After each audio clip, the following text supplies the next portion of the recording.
talking about rational numbers. So remember that big category of rational numbers with the symbol Q? What kinds of numbers do we find in that category?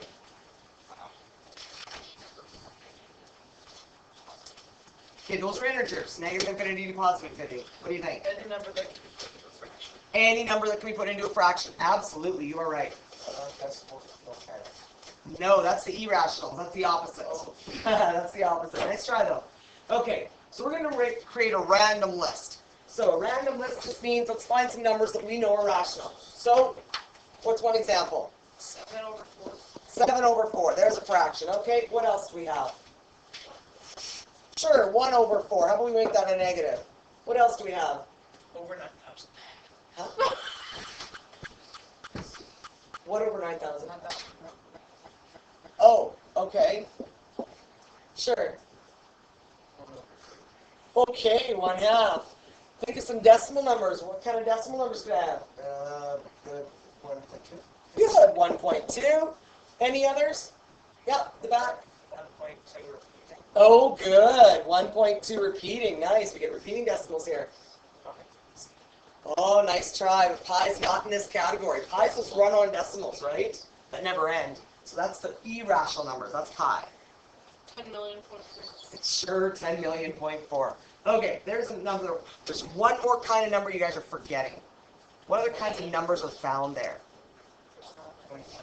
Square root of 4. Good, root 4. So all of our perfect squares.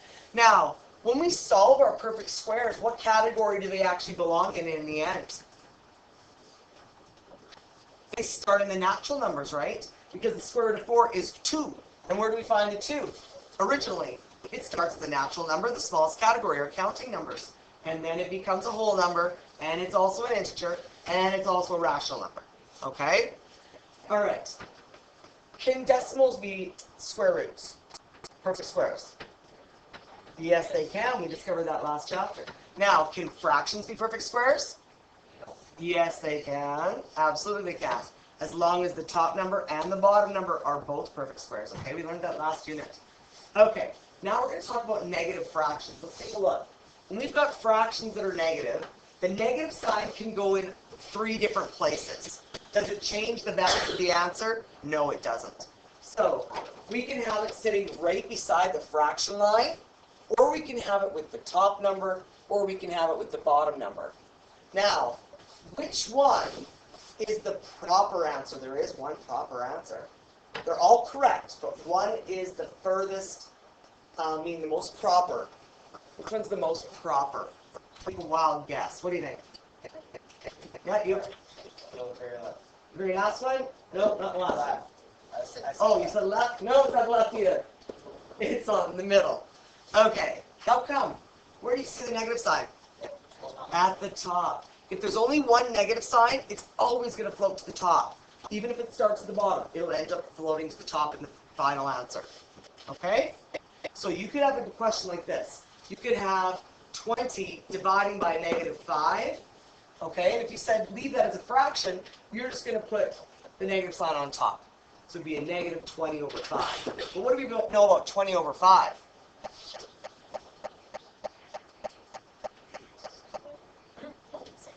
You can simplify it. 20 divides by 5 evenly, doesn't it? 4 times. So that would actually result in a -4. Okay? All right, let's take a look at some other stuff. We want to be able to convert fractions. We want to convert fractions to decimals, and then we're going to go backwards and do decimals to fractions. Okay? So the easy part is doing a fraction to a decimal. How do we convert fractions to decimals? Who remembers? You guys have done this for years in different, from grades 6, 7, 8, 9, 9. What do you think, Des? Good. Just top divide by bottom. That's all you got to do. So if you take 1 divided by 5, everybody try and find all the decimal numbers for these 6 numbers, okay? Find all of the decimals. Now, what we're going to do is we're going to round our decimal to 1 decimal place. If it's going to be a run-on, round it to 1 decimal place. Okay, so hopefully you decided with 1 divided by 5, everybody should have got 0.2. -2 over 4 gives us -0.5. Negative 3 over 5 gives us negative who? 0.6. 0.6. On 8 divided by negative 3, what do we get? 2.6. Oh my goodness, so many hollering out. How about we raise our hands? Excellent. Back to kindergarten rules. All right. Now I did ask the person on the end here. Yes. Good. Negative 2.6 repeating. So you put a line on top to say repeating, okay? Everybody take a look at the next one. All right. Yes, sir. It is positive 4. It divides evenly. Okay. If we wanted to make that an actual decimal number, what could we do to make that a decimal? 0.0. Put 0.0 at the back. Okay. That makes it into a decimal number. Okay. Because remember, this part here, if it's a whole number, that part likes to hide. Okay. All right. 2 divided by 3. 0.6. That's it? Repeating. Good. All right. Now we're going to talk about converting decimals to fractions. When we convert decimals to fractions, we need to know how to do place value system. Okay, place value system. Everybody needs to write this down. Okay. Our place value system does this. We have our ones, then we have our decimal, and then the next spot is called tenths after the decimal. Then we've got hundredths. Then we've got thousandths. Okay, and then we have what? 10,000ths. Okay, and you keep adding 1 0 every time you go to the right. Okay, but it's on the bottom of the fraction. It's a THS. Now there's a trick if it's a repeating number. Okay, if you have a repeating decimal, all you do is you subtract 1 from the bottom number. Okay, so let's say I've got this one right here. I notice that the ones are repeating. Okay, but it doesn't show me dot, dot, dot at the end. If there's a dot, dot, dot at the end, that means it's going to go on forever. It's going to continue on. Okay, it's going to continue the pattern. So I didn't see a dot, dot, dot, so that's actually rounded. But let's pretend there is a dot, dot, dot. If there is, that means it's a repeating decimal. So this is actually negative 56.1 repeating if I've got those dots at the end. Okay? Now, how do you put repeating decimals into a fraction? You find out the place value that the first number that repeats is. Okay? Or I should say the last number. Here we've got, they're all ones. So basically that first number 1 repeated. Okay? So the 1 repeats. What place value did it start in?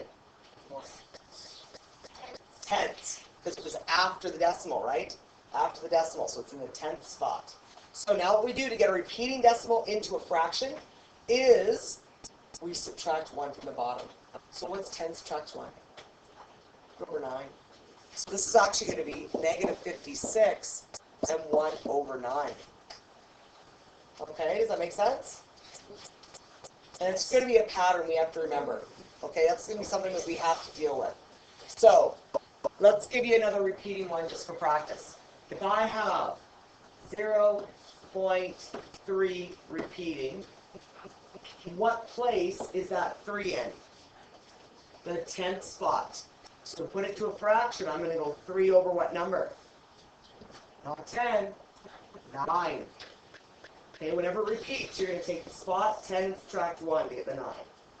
Okay, that's all you're doing. And that happens for every other spot as well. You still subtract 1. So that means if it's this the second spot, you'd have a 99 for repeating decimal. That'd be the bottom number. If it was this guy, there'd be 3 9s. If it was this one, there'd be 4 9s. That'd be the bottom number. Okay, does that make sense? And then you reduce the fraction if you can. So this one, 3 over 9, we can reduce that. We can divide both numbers by 3 and get 1 over 3. So if everybody in their calculator goes 1 divided by 3, you're going to get 0.3 repeating. Okay? If you take 3 divided by 9, you still get 3 repeating. Okay? Does that make sense? That's how we deal with repeating digits for place value. Okay? But now we're dealing with non-repeating digits. Let's deal with our non-repeating digits. Okay? So I'm just going to erase these guys for you. Okay, so taking a look at these ones. whenever you find the place value, you're looking at the place value the furthest to the right after the decimal. So that would mean I'm looking at the 5. How many places is it after the decimal? 2 places. So I'm going to look 2 places after the decimal. It's going to be over what number? 100. So this is going to be 25 over 100. And again, now we have to reduce. What do you know that both numbers divide by? What do you think? Sure, they both divide by 5. Is there a bigger number they divide by? 10. Not 10. 25. 25. Good. They both divide by 25. So that's going to give me 1 over 4. That would be my lowest term. Now, if it was a quiz or a test, and you left the answer as 25 over 100, you would only get a 0.5 of a mark. Okay? You have to show that it reduces all the way down to 1 over 4. Okay. Let's take negative 2.9. Now, again, we're only worried about the number after the decimal. So where does it go? How many places after the decimal is it? 1. So it's in the 10th place. So that means I'm going to have negative 2 and then 9 over 10. What kind of a number is that? It's called a mixed number. Okay, that's a mixed number. Mixed numbers have whole numbers and fractions. Okay, so the whole numbers can actually be integers. They can be positive or negative, right? Okay, we're going to learn how to convert that in a moment to a improper fraction. We're going to just worry about doing these like this for now, okay? All right. What is the last place value of that 1 sitting there? It's 3 numbers after the decimal. So I count 3 place values. What's my number? Thousands. Okay, so do you remember with the powers of 10? If I had an exponent, if I said 10 exponent 4, the 4 tells me how many what? Zeros there are. Okay, well what you're going to do is the same thing with decimals. You count how many digits are after the decimal. How many digits are after the decimal? 3. So how many zeros should be on the bottom of that number? 3. Okay, does that make sense? So this is going to be negative 56 and then 111 over 1,000. You need to have 3 zeros in the bottom. Okay, that's how we can simplify place value so you understand it better. Okay. How many digits after the decimal are there? 2. So how many zeros should I have in the bottom? 2. So it's going to be over 100.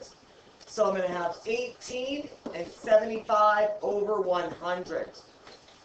All right. Now we have to reduce it. If you notice, I left this one alone. How come? Because it's already reduced. Okay? And how do I know? Because I've been teaching forever, but if you actually take numbers and try to divide them, what do you notice the last number is? Is it odd or even? Odd. Odd. If it's odd, you need to divide by odd numbers to try and break it down. But then you've got 1,000 on the bottom. Is he odd or even? An even. Is it likely that an even number is going to divide by an odd? Not very often. They do sometimes, but not very often. Okay? So that's why I didn't have to break this guy down anymore. Let's take a look at this one. 75 over 100. What do you notice they both end in?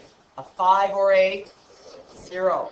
When things end up dividing by 5s or zeros, you divide by a number that ends in a 5 or a 0. Typically a 5, okay, because zeros won't go into that, just 5s. So if we divide by 5, we can divide by 5 a few times. But what bigger number do they both divide by? 25. Good. So Daniel, what should I get? 2 over 4. Good. I'm going to get 3 over 4. So my final answer, because they're both going to divide by 25. So my final answer is going to be 18 and 3 over 4. Okay? Now we're going to do improper fractions. These ones are called improper fractions. Improper is when the top number is bigger than the bottom. Now we want to convert these to mixed numbers. How do we convert to mixed numbers? Anybody remember from a long time ago? You guys have been doing this for a few years. Sure, at the back. Yeah. I didn't hear you, dear. Sorry.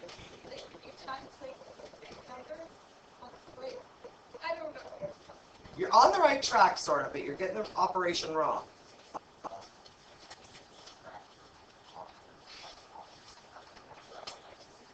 That's how many are left over. That's how many are left over, yes. Josiah? Well, you could solve it and then turn the decimal back into a fraction. You could do that. Absolutely. That's good. One good strategy. What's another strategy? See how many times the bottom. Absolutely. So see how many times the bottom divides into the top. So actually take 5 and divide it into 3.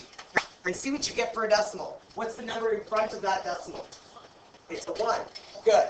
So that means that 3 divides into 5 equally 1 time. Okay? Then what we do is we take the top number and subtract the bottom now and see how many are left over. If it's only a 1, that works. If it's a bigger number, then we have to do it a bit differently. Okay? But if we have a 1, it works very nicely this way. So what's 5 subtract 3? 2. So we have 2 left over out of 3. Okay? The next one on the right-hand side. How many times does 7 divide into 12? Only once. Good. How many are left over? 5. Good. So 5 over 7. And what do we know about this number? It's a negative. Good. It's a negative number. So put your negative wherever you need to. All right. How many times does 13 divide into 28? 2 times. Okay. So now since the answer is 2 times, I need to take the bottom number and times it by 2 before I can subtract them. Okay? So if I take 13 and times it by 2, I get 26. Now I can take top, subtract bottom. How many are left over? 2. Good. So it'd be 2 out of 13 are left over. Okay? And again, you have a negative sign, so it's going to be a negative answer. Okay. Taking a look at the next question. 10 into 21. How many times will 10 divide into 21? 2 times. Good. So now if I take 10 times 2, I get 20. What's 21 subtract 20? 1. So there's 1 left over, and you keep the bottom number. 1 over 10 left. Okay, there's 1 over 10 left. So that means if you were cutting this up into pizzas, if you had 3 whole pizzas, you would have had eaten 2 pieces, and there's 1 piece out of 10 left over. On the second piece, or you ate 1 out of the 10 pieces on the next pizza. Okay, this could be how many are left over, or it could also be how many you ate. All right, how many times will 11 divide into 35? 3, good. So it's a negative, so it's going to be a negative 3. Now we times the bottom by the 3, and we're going to get 33.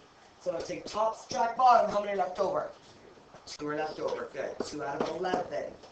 2 out of 33, 2 out of 11. Okay, you still keep that bottom number. You don't change it to that 33. All right, how many times will 5 divide into 26? 5 times, good. So it's a negative, negative 5. And you times the bottom now by 5, we get a 25. What's 26 subtracting 25? 1. So there's 1 left over out of 5 pieces. Okay? Now, sometimes when we add and subtract, we have big numbers to deal with. We don't like to add and subtract with mixed numbers. Instead, we prefer to change them to improper fractions. So we need to remember how to do that. So we have a strategy we use. We take the bottom number and we multiply it by the side number, the large number, okay, the integer on the left. We multiply those two together. Then we add the top number to those. Okay, and that'll give us our new top number. Okay, that gives us our new top number. So what's 3 times 5? 15, plusing 2. 17, excellent. Okay, so we got halfway through that question. Now, our bottom number, do you remember what happens to the bottom number?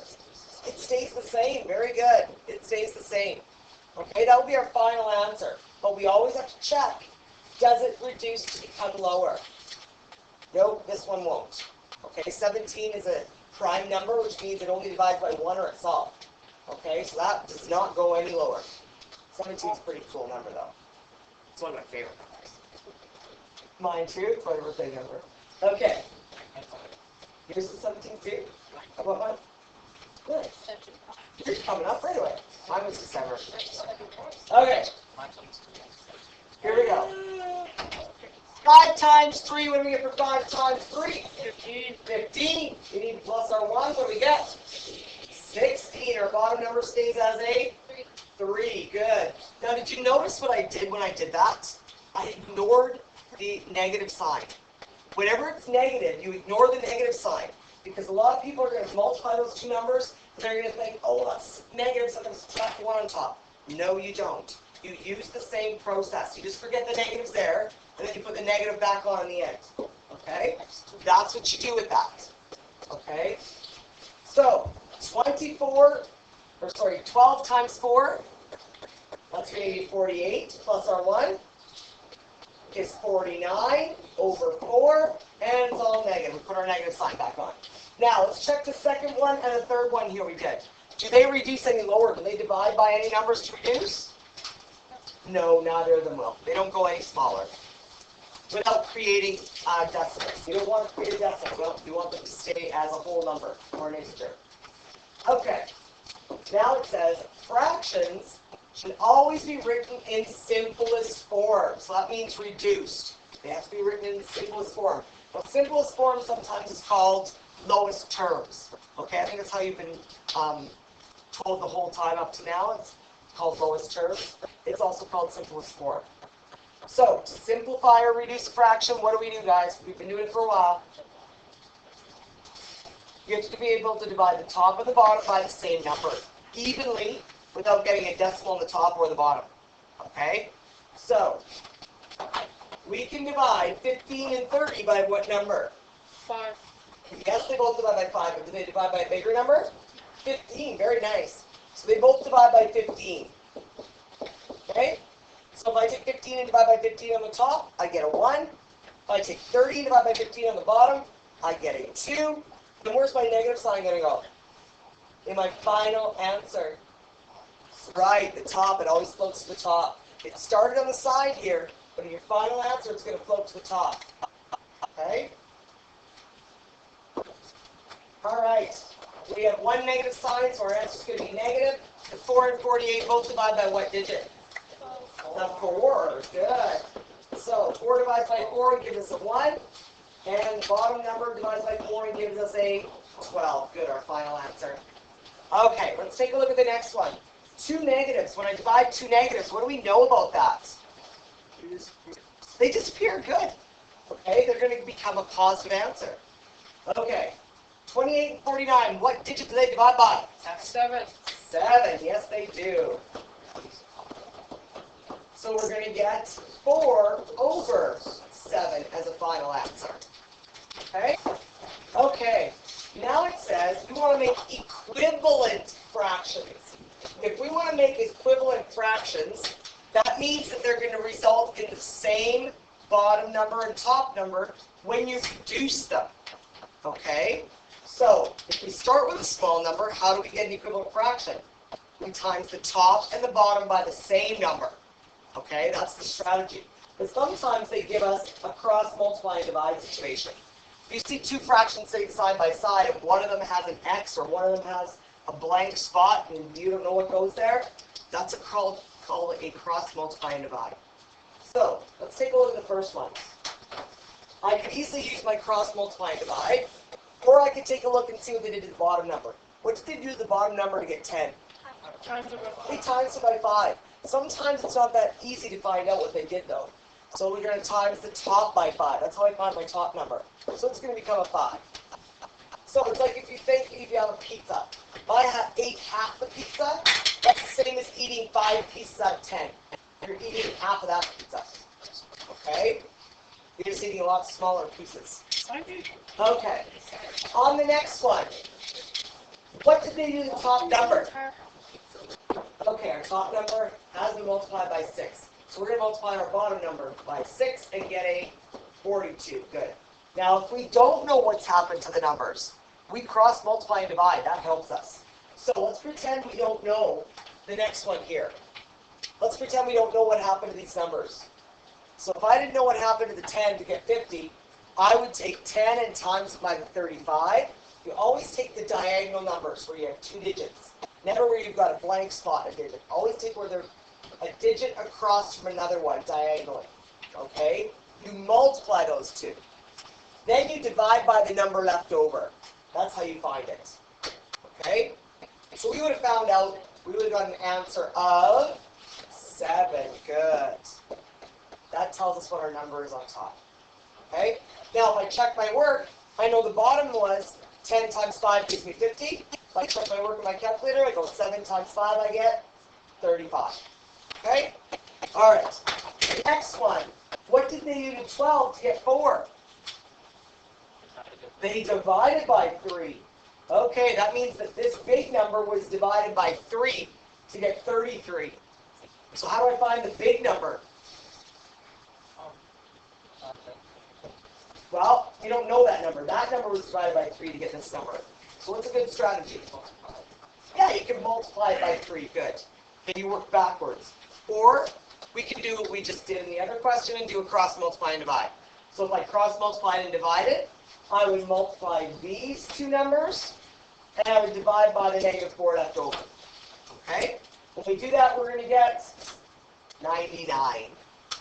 Okay? 99 divided by 3 is 33. Okay. On the bottom here, we're going to make some equivalent fractions all by ourselves. So what we're going to do, make an equivalent fraction, is we times the top and bottom by the same number. So I'm going to start timesing, I'm going to times by a whole bunch of different numbers. It's not going to make a pattern. So I'm going to times by 2 first, just for giggles. All right, let's times by 2. I'm going to get 4 over 10. Now I'm going to times them by 6. Now I'm going to times them by 6. I'm not going to do 2, 3, 4, 5. You could. This is showing it in a row. But we're just going to times by a whole random amount of numbers. How come? Because all of their answers are still going to reduce to 2 over 5. It doesn't matter. So 2 times 6 is 12. 5 times 6 is 30. Good. Now let's times them by 9. 2 times 9, 18. 5 times 9, 45. Let's times them by 20. 2 times 20 is 40. 5 times 20 is 100. Good. So that means that all of those fractions are equivalent. Okay? All of those give you the same amount in the end. Because if you check the decimal number, that's a good way to check your answer. If you took 2 divided by 5, you'd get 0.4. If you take the top and divide the bottom of all of these, they're all going to give you the same decimal answer of 0.4. Okay? That means you did it right. All right. Now let's compare them. We need to know, are they bigger or are they smaller? Who's biggest? Okay. That's how we use our symbols, greater than or and less than, or we could have greater than and equal to, less than and equal to, or have exactly equal. So for example, if I had 1 over 2 and 5 over 10, we already discovered that those are equal amounts, aren't they? I would put an equal sign in there. Okay? All right. So what is the strategy? They're all in fractions. What do I have to do to find the numbers? Yeah, you make decimals. Good job. You divide them. You guys are pretty smart. You're right on this. Okay, so if we make decimals, I'm going to get 0.6 repeating for the first one, and the second one I get 0.6. Who's bigger? Good. 0.6 repeating is bigger because they're positive. So I would say the guy on the left is bigger than, greater than, the 3 over 5. Okay? Let's do the one underneath. 1 divided by 6. What does 1 divided by 6 give us?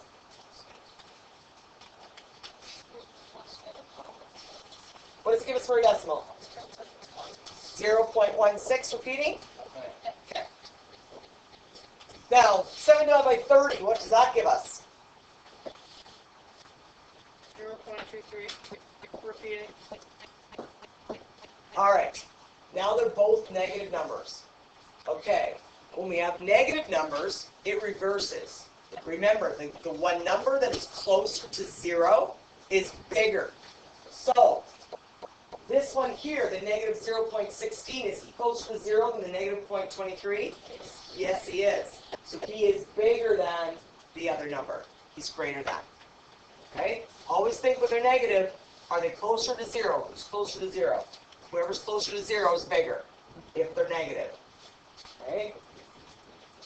Now let's take a look at the top number. They're in mixed numbers. Well, that's actually okay, because now I've got decimals. I could go -7, that's my first number, and then I put my decimal place, and now I divide the fraction to give me my decimal number. That's how I figure that out. So what's 5 over 12 give me?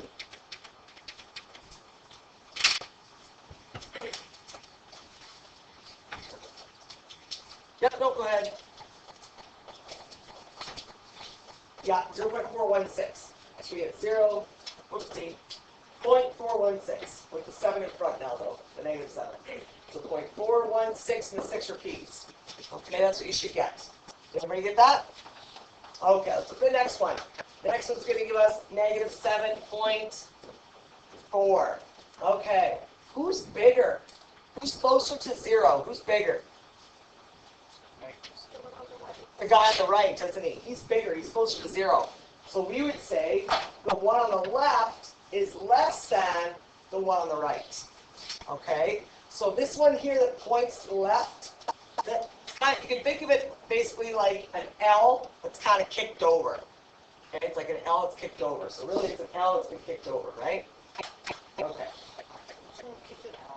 Let's take a look at the bottom one. Same thing. We're going to take 7 and divide by 10. So we have negative 2.7.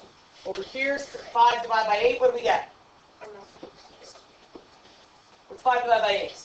0.625. Okay, and it doesn't repeat. That one ends. So if we take a look, which one is closer to 0? The one on the right is closer to 0. So that means the one on the left is less than the one on the right. Okay, now we're going to talk about placing numbers on a number line. Now it says, put 2 proper fractions. Proper fractions meaning the top is smaller than the bottom. Remember, improper is when the top is bigger. So we want proper, which means the top is smaller, that are opposite of one another. Well, if they're going to be opposite of one another, what does that mean they have to be? Negative and positive. Very good. So let's just pick a random number. 5 over 9. So I could have negative 5 over 9. I'll have my 0 in the middle. And then over here I'm going to have my positive 5 over 9. Okay? Now, what do we know about their location on the number line? They're opposites. What else do we know? What else do we know? They're opposites. One's negative, one's positive. What else? One's greater than one. One's bigger than the other. Yeah. What else? What do we know about their distance away from 0? It's the same. Good. So their distance away from 0 is the same. Okay, that's what we know about that. It says state 2 improper fractions that are opposite of one another. Well, that just means we need to make a top number bigger. Okay, we don't want a decimal. We want a top number bigger than the bottom on a fraction. So let's just try. We could go 10 over 3. Okay, I could go 10 over 3. So I'd have negative 10 over 3, and I'd have positive 10 over 3. Okay, and the same thing, they are equal distance from the number, or from 0, pardon me. So we use negative 10 over 3 and 10 over 3. Now it says convert those to mixed numbers. I'll give you a couple minutes, you guys convert those. Okay, when we take a look at that, we're going to take 3 and it divides into 10 3 times. So I have a big number of 3. If I times my bottom by 3, I get 9. What's 10 subtract 9? 1. So 3 and 1 left over. Okay, so 3 and 1/3. Now we're going to have a negative 3 and 1/3, and we also have a positive 3 and 1/3. Because that one gives us the positive, this one gives us the negative. Okay? Now it says convert them to decimals. So if I need to convert them to decimals, what are you going to do? Top divided by bottom on the fraction part, not the digit whole number part. So this guy's going to give me negative 3.3 repeating, and this guy gives me positive 3.3 repeating. Okay? So now we put them on our number line. We have negative 3.3 repeating. We have 0 in the middle.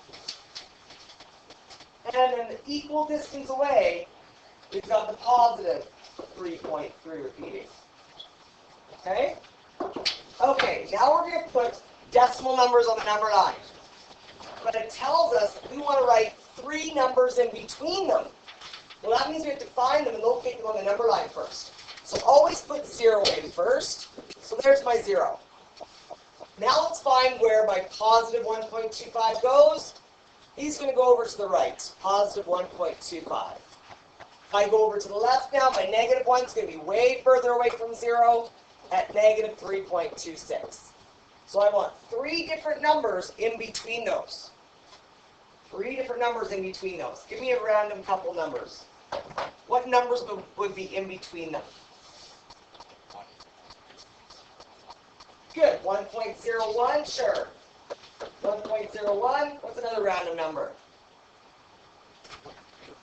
Good. 0.2. Okay, I need one more. Somebody give me a negative 1.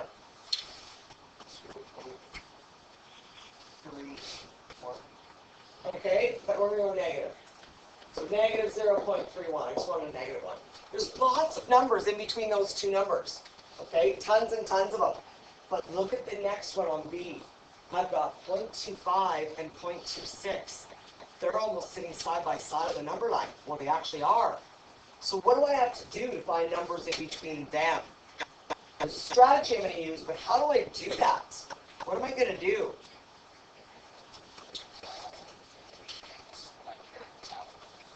That's right. What you're actually going to do is you're going to make them into a fraction. Okay, make them into a fraction. That's easier. Yeah. Do you have a different strategy? No? Okay. So we're going to make those into a fraction. So we've got negative 0.25. That's going to be negative 25 over 100. Over here, I'm going to have negative 26 over 100. Is that enough? No, that's not enough because there's still not many numbers in between them. So now what do I do? What's another strategy? I need to do something else to this. What you could do is you could extend the place value to Absolutely. Extend the place value to add another 0 on the end. Okay, so if I add another 0, that means I'm going to have 250 over 1,000, and I would have 260 over 1,000. Now can I find numbers in between them? Oh yeah, now we can find numbers in between them. So, let's locate them on the number line. Here's my 0, and I've got, let's put negative 250 over 1,000 there, and we'll put our negative 260 over 1,000 right here. So now in between those numbers, how many numbers do I actually have in between them? 10. We've got 10 different numbers I can choose. So what's a good number to choose here? Good. Negative 251 over 1,000. Okay, what's another one to choose? What about negative 255 over 1,000? I could choose negative 257 over 1,000. Okay? Now, 1/2 and 1/4. What do you know about negative 1/2 and positive 1/4? Well, right now, one's negative, one's positive. That helps us out because that means there's more numbers in between them. Because one's negative, one's positive. So a good way to do that one is turn them into decimals. So that's going to give you negative 0.5 and positive 0.25. So, negative 0.5, here's my 0, and I've got positive 0.25. Somebody give me one number between those. What's a possible number between those numbers? 0.5. Nope, 0.5 would be way over here. 0. Okay, 0.2. What's another number in between those? Is negative 0.2 in between them? Yep. So negative 0.2. What's another number? Good, negative 0.3. Okay? Now we've got them both negative. Okay, they're both negative now. So now we have to take a look at them. So I've got 1/2 and 1/4. So I've got negative 0.5 and negative 0.25. And I've got 0 over here.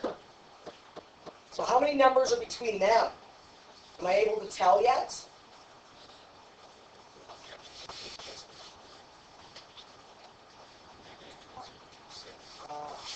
Negative 0.26, good. Any numbers that will get you up to 0.5. So I could have negative 0.3, negative 0.5, 3, 5, negative 0.26. You could have negative 0.4. These in between them. Okay, there's a whole bunch of numbers in between those two numbers. Okay, now we're taking a look at putting numbers on the number line in order. So we're going to order them from least to greatest, just like the number line goes. Put our negatives on the left, positives on the right. So first one we're going to have on the left, we're going to have negative 3.2. Then we get negative 0.6 repeating. Then we get negative 0.6, 0.35, 1.7, and then 2.5. That's the order they would be ordered in. You guys give B a try, push pause now and play when you're ready. Okay, you would have to notice with every single one of these, you have to change them into decimals first. The first one over here is going to give us negative 0.375. This guy gives us 0.5 repeating. Over here I've got negative 2.5 for that guy. Over here I'm going to have negative 1.25. This guy gives me 0.7. And this one gives me 2.6 repeating. So on the number line in order, they would go negative 10 over 4, negative 1 1/4, negative 3 over 8. Then we have our 0. 5 over 9 is next. Then 7 over 10. And then we've got 8 over 3 finally. Check your work. Alright, now we want to write numbers. We want to find out what A, B, and C represent. The only way we can do that is we have to be able to find out how many increments are between the two numbers. So how do I do that? All I'm going to do is I'm going to count how many spaces are between 4 and 5. So I start at the 4 and I count 1, 2, 3, 4, 5, 6, 7, 8, 9, 10. Since there's 10 spaces, that means my bottom number of the fraction is going to be a 10. So C is going to become negative 4 and 1 space after the 4. So it's 1 over 10. The A, 1, 2, 3, 4, 5, 6, is going to be negative 6 over 10. Don't forget your 4 in front. And then the B is going to become 9 spaces out of 10, so negative 4 and 9 out of 10 spaces. On the bottom, you're going to notice that the increments, the spaces between are much smaller. When the spaces between are much smaller, we just have a different number on the bottom. So let's count how many spaces we have. 1, 2, 3, 4, 5. So the bottom number of these fractions are going to be a 5. So E represents negative 3 and 1 over 5. F is negative 3 and 4 over 5. D is going to be 1, 2, 3, negative 4 and 3 over 5. Check your work. Okay, we're going to do the exact same thing with these two questions. You try these on your own. Push pause now and push play when you're ready. Okay, you've got a couple minutes to look at these. You're going to notice that we've got 1, 2, 3, 4 spaces between our numbers. So B is going to be negative 12 and 3 over 4. It's right next to the 13. A is 2 spaces after 13. Or after the 14, you're going to get negative 14 and 2 over 4. Now remember, reduce your fraction. We're going to get negative 14 and 1/2. Take a look at the bottom number line. Again, count how many spaces are between the digits. 1, 2, 3, 4, 5, 6, 7. This time our bottom number is a 7. We're going to have negative 2 and 1 over 7 is where the D is located. And C is going to be located at negative 2 and 5 over 7. This concludes lesson 2.5 of rational numbers.